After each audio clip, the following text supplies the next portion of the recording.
Happy Friday morning, everybody. Let's say it that way. I hope everybody is doing okay. I saw that my camera cut on early. So like, just a little shit up. So we have a new contestant into the race for presidency.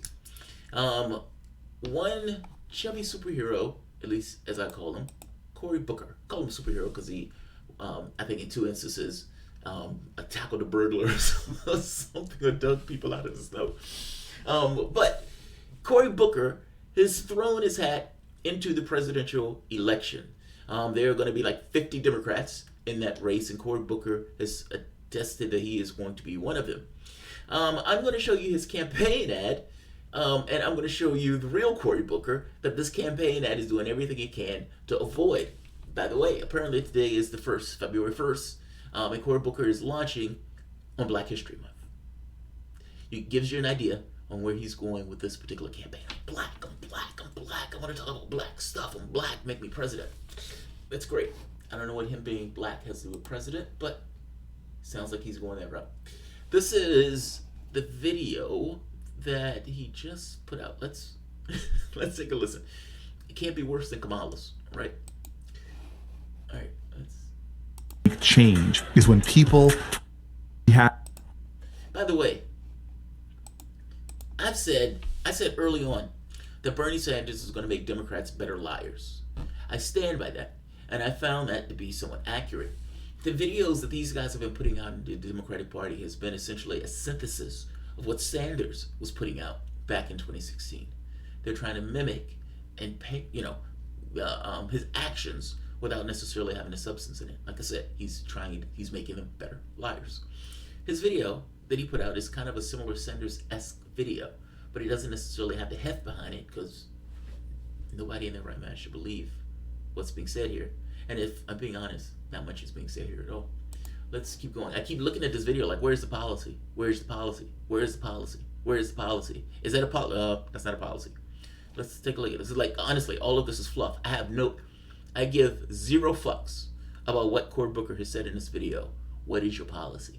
What are you trying to do and affect in this world? I don't care about the editorializing in the sense of, freedom, justice, equality, bringing people together, blah, blah, blah, blah, blah, live in my neighborhood, etc. Yes, that's great. What are your policies?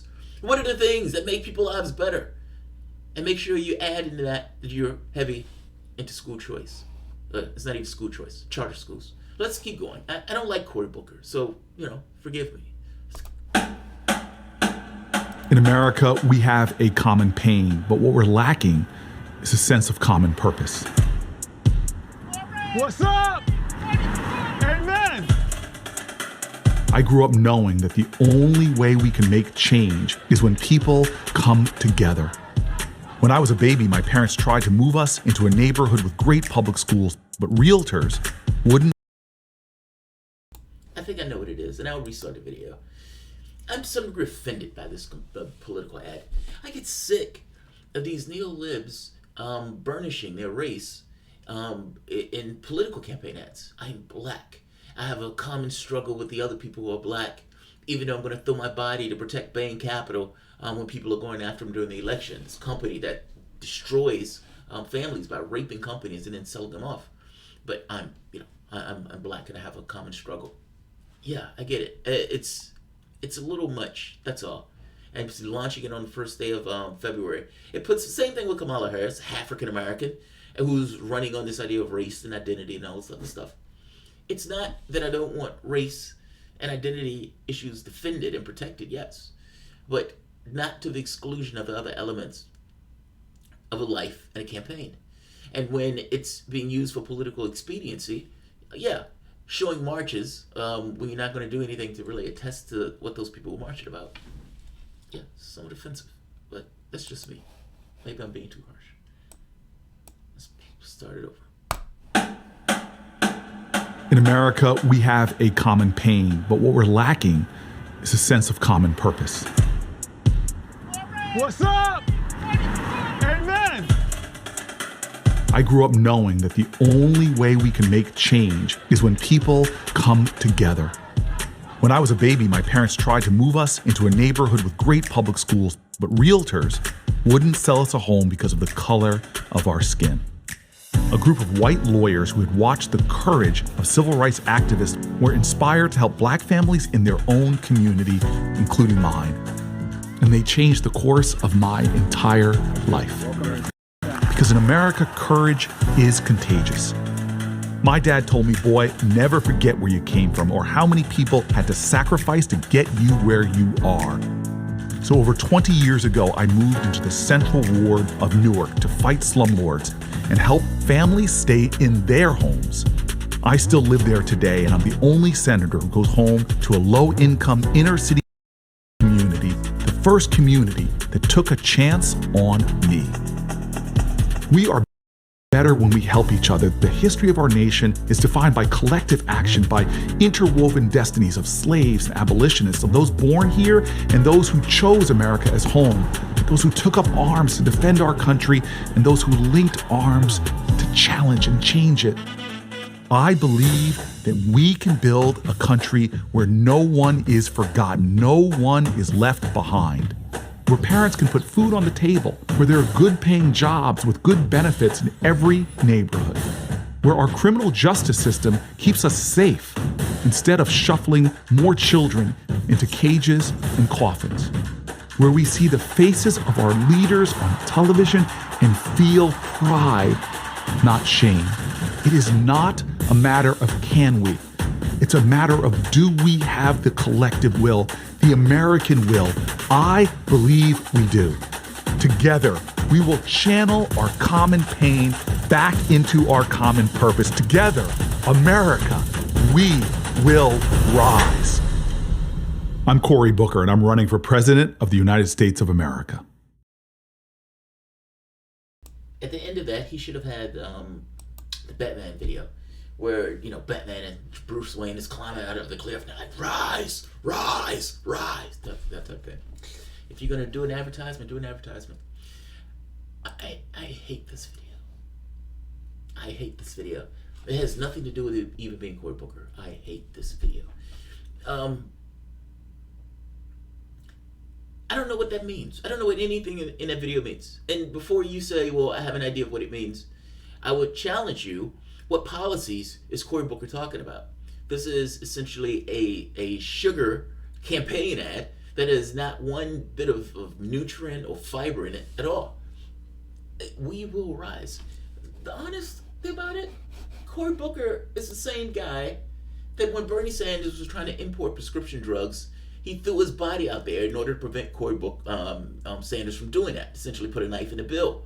He was mauled by a bunch of Bernie supporters who was looking for Cory Booker in apparently that low-income neighborhood that he brags about living in, and eventually changed his tune when he was like, oh God, these people are coming after me. Now, but why did you have to get to the point of changing your tune anyway? I guess the point that I'm getting at is the low prescription drugs that would have been coming into the country would have been a benefit to people in your community. You, representing the interests of the people in your community, would have been standing there arm by arm to make sure those drugs was coming into the country, not put a knife in the bill. And yes, you came back to it after the fact, but let's be very clear, your first instinct was to put a knife in the bill.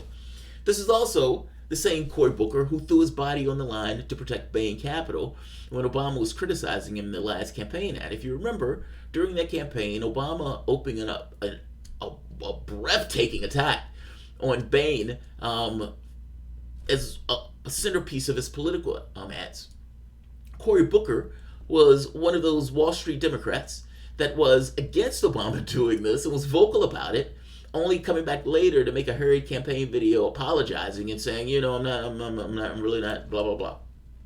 Yeah, but your first instinct was to protect Bain Capital. I'm just trying to get to the point of the first instinct, to go with who are you and what you're going to do if you get put into the office, and saying that these first instinct actions is some indication of what that is. Here's another one. Cory Booker getting paid by a hardcore right-wing Republican that has been given to like Jeff Sessions and Ted Cruz. Yet away from the spotlight, Booker had cultivated a cultural relationship with a group that closely aligns with Sessions and his bigoted policies. NORPAC, a Republican-run pro-Israel group that has published a nakedly Islamophobic agenda in the United States while supporting Trump's extremist nominee for the United States ambassador to Israel, David Friedman. NORPAC's agenda is well to the right of AIPAC, the main arm of the political of Israeli lobby. In fact, the group gives the Booker more than twice the amount he receives from Goldman Sachs. You thought he was bribed by Wall Street. You thought he was paid by Wall Street. Booker, more than twice the amount he receives from Goldman Sachs, $158,871 in a single campaign cycle. NORPAC is run by Ben Chalk, a New Jersey doctor who endorsed Ted Cruz for president in the Republican primary and insinuated that Congressman Keith Ellison is unfit to be chair of the Democratic National Committee based on the fact that he receives donation from the Council of American Islamic Relations. It's okay for me to give money from a standpoint of let's say, advancing Israeli interests at the expense of Americans. But those fucking Muslims. These are the people who are paying Cory Booker, so be aware. Despite knowing he cannot get Cory Booker to take right-wing stances on every issue, Chalk has discovered that he can get Booker to take right-wing stances on Israel by ensuring he gives more money to Booker than anybody else. And it's testament to this when Obama was doing the nuclear deal. If you remember, many of the Democratic senators left because John Boehner was welcoming a foreign power to come in and bash the president of his country. Now, the Republicans sat there for this, but so did one Cory Booker. And as a foreign power bashed Obama, the president of the United States, and the head of his party, Cory Booker sat there and listened as a foreign minister or as a foreign leader bashed his own president. That money pays good at night, doesn't it? Those campaign dollars. Lord Jesus, what can they buy? What can they buy? Here's another one. Take a look at this. I love this one. This one is awesome. Listen how passionate he is. He's so passionate about this. And I'm going to tell you who was at this. And then there are people that say, I'm against school choice. And I don't understand that. I cannot ever stand up and stand against a parent having options, because I benefited from my parents having options. And when people tell me they're against school choice, whether it's the Opportunity Scholarship Act or charter schools, I look at them and say, as soon as you're telling me you're willing to send your kid to a failing school in my city or in Camden or Trenton, then I'll be with you. But as far as this is an event headed by Betsy DeVos. He's at an event screaming the virtues of charter schools at an event held by Betsy DeVos. Everybody called Betsy DeVos every name in a book and you know, but a child of God. But missed the fact that Cory Booker used to work with Betsy DeVos at one point. The wild part about this is you're draining money from already deficient communities and dumping them into private enterprise. It's one thing if you make the argument that you build up the community and make sure that the school grows with the community as it's being built, to make sure people have dollars or money in their pockets. And I mean, whether that's worker co-ops, whether that's strengthening unions, whatever you want to do, however you want to go about it, but ensuring that the community itself is not failing. And why is the community failing? It's putting people like you in these offices that's willing to drain the meager resources that these community has and put them into private enterprise. It's a reason why these hard right-wing Republicans and Trump put Betsy DeVos in those positions. Because they too agree with you on charter schools. They like this idea of privatization and ripping up state and public, you could say, edifices of state and public government or apparatuses of state and foreign government, of local governments. And giving that over to private enterprise. Be wary of Cory Booker. Be wary of Cory Booker. All of this together nonsense that he's putting out belies the reality that he is working hard to support the interests of the people who are putting money in his pocket. Awkward. Cory Booker once gave a speech at Betsy DeVos' organization. They're saying awkward because he turned around and voted against her. And the thing is, people were curious about how he was going to vote. And superhero Cory Booker, when asked the question at the time, ran away. Senator Cory Booker in New Jersey wasn't saying whether he was going to support the confirmation of Betsy DeVos, despite having worked with her on education issues. That's awkward. That's awkward. That's very awkward. Betsy DeVos gave hundreds of thousands of dollars to the Republican Party, and Donald Trump put her in a position, as a result of the money that was being donated to Republican circles, she having little to no experience in that, but having a very strong desire to destroy any notion of what it means to have public education. The person that he worked for at the time, that he was giving that speech for, also was trying to prevent people from being able to extricate themselves from these vicious school loans. I mean, like, she's been working against students, working against people that he would consider in his community. And I understand that they may build a shiny new school somewhere, but also understand that you are, like, your state needs to deal with the question of, why is your society failing in this way? Why are these people failing in this particular area? As opposed to saying, well, we're going to take some out of the school and we're going to put into other schools. Yeah, but what about the people who are still in the schools? Are you trying to take all of the kids and put them into a school and essentially destroy the public sector? I'm saying the logic of this doesn't necessarily make sense. Fix your society, man. Fix your society. Trump Army of Kentucky. If we vote for Donald Trump, then we invade Venezuela, killing millions of Christians, or we vote Democrat to become Venezuela, or we can vote Howard Schultz. Oh, I see. That's funny. If we vote for Donald Trump, then we will invade Venezuela, killing millions of Christians. I don't know what the Christianity has to do with it. I mean, millions of people. Honestly, like, their religious denomination is irrelevant. Or we vote for Democrats to become Venezuela. I think that's nonsense. I mean, if you vote for Cory Booker, you're just going to get an Obama year person. If you vote for Schultz, you're going to get an Obama type person. So, let's be clear, it's not becoming Venezuela. If you vote for Bernie Sanders, you will get health care, yes. You will get education, yes. You will get an expansion of Social Security, yes. You will get legalization of marijuana, yes. You will get all those things. Those are the things that he believes in. At the very least, when he gets up in the morning, he's going to push for. This idea of it becoming Venezuela is nonsense.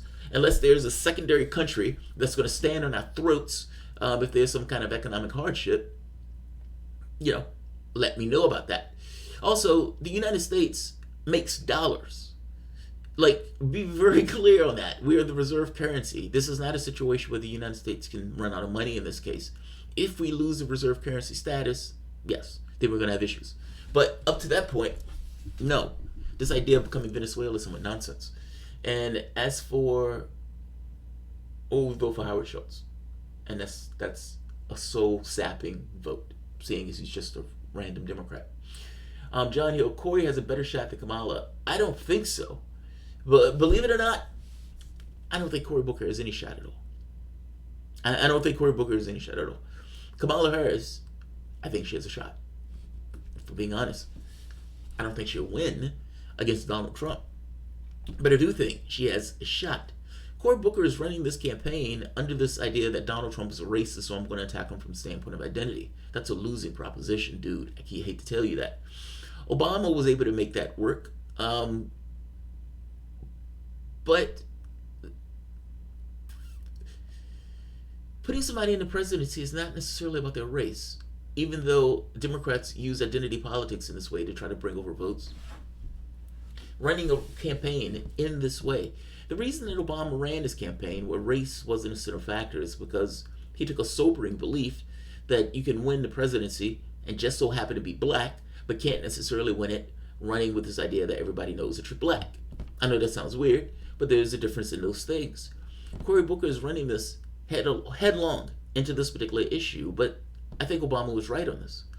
You can run for president without the moment that you overly delve into these issues. I think Obama gave like a speech on race.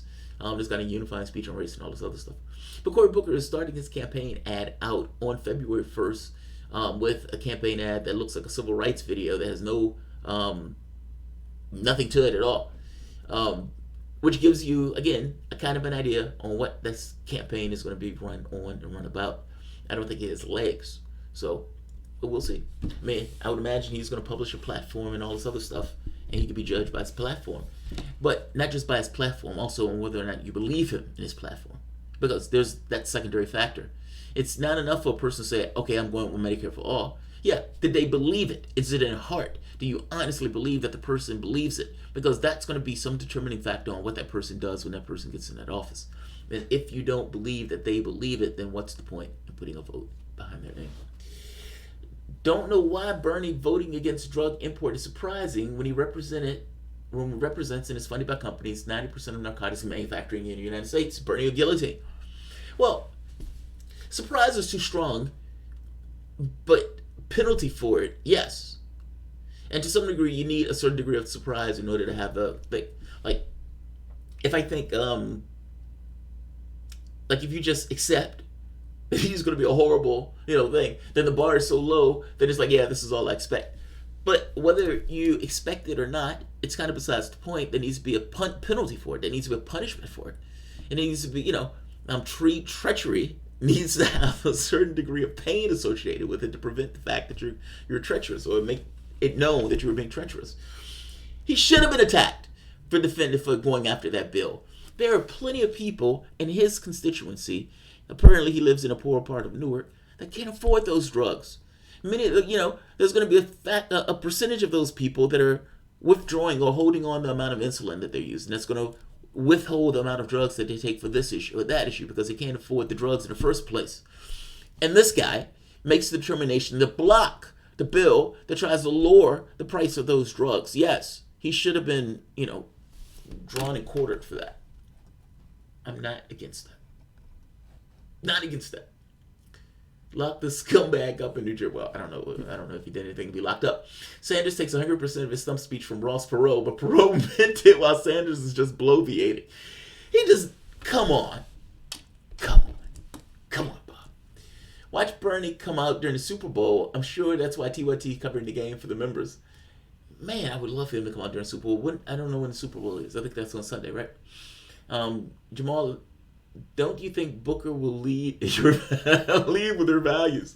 No, I don't think Booker will lead with my values. No, I do not. I agree with you about Cory Booker will lose identity politics and race baiting. Corporate Democrats use identity because they can't talk about class since they're owned by Wall Street. Class is the issue. The issue is class. That's the argument that I want to hear. I want to see a campaign video where class is the thing where the guy comes out, takes a gauntlet off, and just throws it down. And that's the entirety of the video. And that's something like, let's get this class war started. We are the 99%.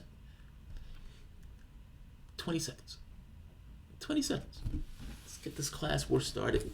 I mean, for fuck's sake, there's been a class war that's been waged for the last 50, 60 years. At the very least, acknowledge the fact that the war is being waged and look at yourselves as a group. Black, white, gay, whatever. Look at yourselves as a group. All of you are, for the most part, within the same box. Meaning the things that advantage the 99% of the population. Oftentimes, it works across the board because the overwhelming majority of the population is not rich. I mean, majority of the population doesn't even have $500 in the bank. So you're looking at yourselves as a group. I don't necessarily care what your race is. I don't care what your sexuality is. I don't even care what your gender is. I don't care what any of that stuff is. Are we part of a collective class? That answer is yes. And should we function as a collective class? That answer is yes. Fucking A. Let's get this class war started. People don't like to necessarily say it that way, but call it what it is. Fucking A. Alright, I'm going to end this. 23 minutes is way too long for a video like this. But nevertheless, let's look back at Cory Booker. Let's have a reality to, the stuff that's being peddled in this campaign ad. So I will end this here. And, oh, fuck, I have to go. Alright, I have a radio show this evening. Two, actually. I'm going to be on Garland Nixon's show. That he has, I think it's on Pacifica Radio, and there's another one on Sputnik. That one's going to be by any means necessary at 3 to 4. And I'm going to DC today, so I'm going to be away from the channel. But I'll see you guys probably tomorrow in order to make up for the shows that I didn't do today. Tomorrow or Saturday, depends. Jimmy Dore's show kind of takes up a lot of space. But I'll leave it here. All right, guys. If you enjoy the content, please feel free to share, like, subscribe. You can always support through PayPal or Patreon. Wow, we had a good crowd today. We had like 250 people here to hear Cory Booker's campaign ad. All right, I'll see you guys in a few. Thanks all.